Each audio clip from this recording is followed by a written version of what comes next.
পাগলা বাবার মাজারে কি পাগলিরে খুঁজতে গেছিলা তোমরা? না না, এটা তো আমার মাজার। তারা সাধনা করতেছে এবং সাধনা করে আসলো। তো এই বিষয়টা আপনাদেরকে জানালাম। অবশেষে কিন্তু আমরা দেখতে পাচ্ছি বন্ধুরা, আমরা জানতে পেরেছি জামালপুর জেলার বকশীগঞ্জ উপজেলার ধানুয়া কামালপুর ইউনিয়নের এই গারো পাহাড়ের পাদদেশে থেকে আমরা দাঁড়িয়ে কিন্তু দেখতে পেলাম একটি মাজারের দৃশ্য। সেই মাজারটা মূলত দেখার জন্য আমরা উপরে যাব।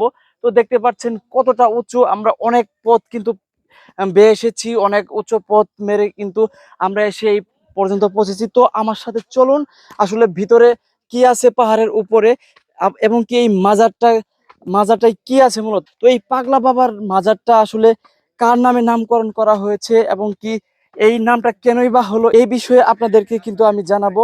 তো বন্ধুরা, আমরা সামনের দিকে এগিয়ে যাচ্ছি। এই যে ভাইয়েরা কিন্তু তারা পাগলা বাবার মাজার থেকে পাগলিকে খুঁজে ফিরছে। তো এই জিনিসটাই আপনাদেরকে দেখাচ্ছি। অনেক অনেক ভাই কিন্তু আসছে আমাদের সাথে। ও ভাই, কি অবস্থা? আরে পাগলা বাবার মাজারে কি পাগলিরে খুঁজতে গেছিলা তোমরা? না না, এটা তো আমার মাজার। ও আচ্ছা, তাই তাই।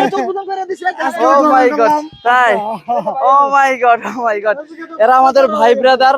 তো হঠাৎ করে দেখা হয়ে গেল ভাই ব্রাদারদের সাথে। তারা কিন্তু পাগলা বাবার মাজারে গিয়েছিল, তারা সাধনা করতেছে এবং সাধনা করে আসলো। তো এই বিষয়টা আপনাদেরকে জানালাম। তো ভাই ব্রাদাররা কিন্তু চলে যাবে, এই যে দেখছেন একটু একটু পিছন দিকে দেখা, ওনারা কিন্তু চলে যাচ্ছে এই মুহূর্তে। তো ভালো থাকবে বন্ধুরা। হ্যাঁ হ্যাঁ, তো ধন্যবাদ সবাইকে। আমরা আরো এগিয়ে যাব, আসলে ওই পাগলা বাবার মাজারে মূলত কি আছে সেই দৃশ্যগুলো কিন্তু আমরা দেখাবো।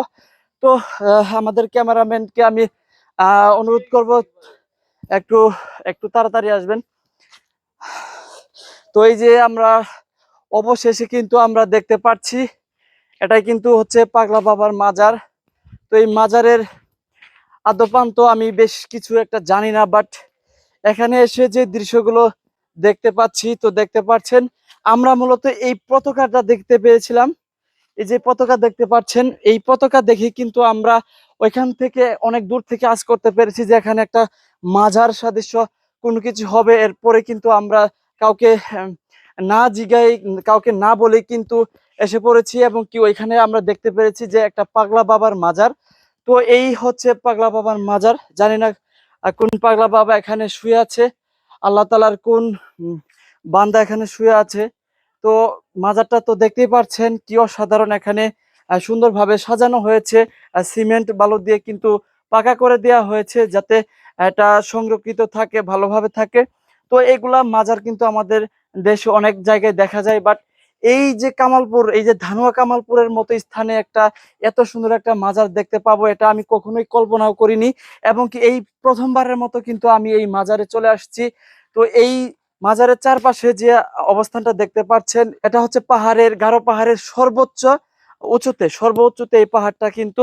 তো এখানে একটা দান বক্স আছে, যারা যারা দান করতে চান তারা কিন্তু দান করতে পারবেন। তো আমি আরেকটু দেখাই, এই যে একটা বট গাছ, এই বট গাছ কিন্তু খুবই সুন্দর এবং কি মনে হচ্ছে অনেক দিনের বট গাছ। এই বট গাছটা কিন্তু এখনো দিব্যি দাঁড়িয়ে আছে, অসাধারণ একটা বট গাছ। তো এই বিষয়টা আপনাদের মাঝে তুলে ধরলাম। তো ভালো থাকবেন, সুস্থ থাকবেন।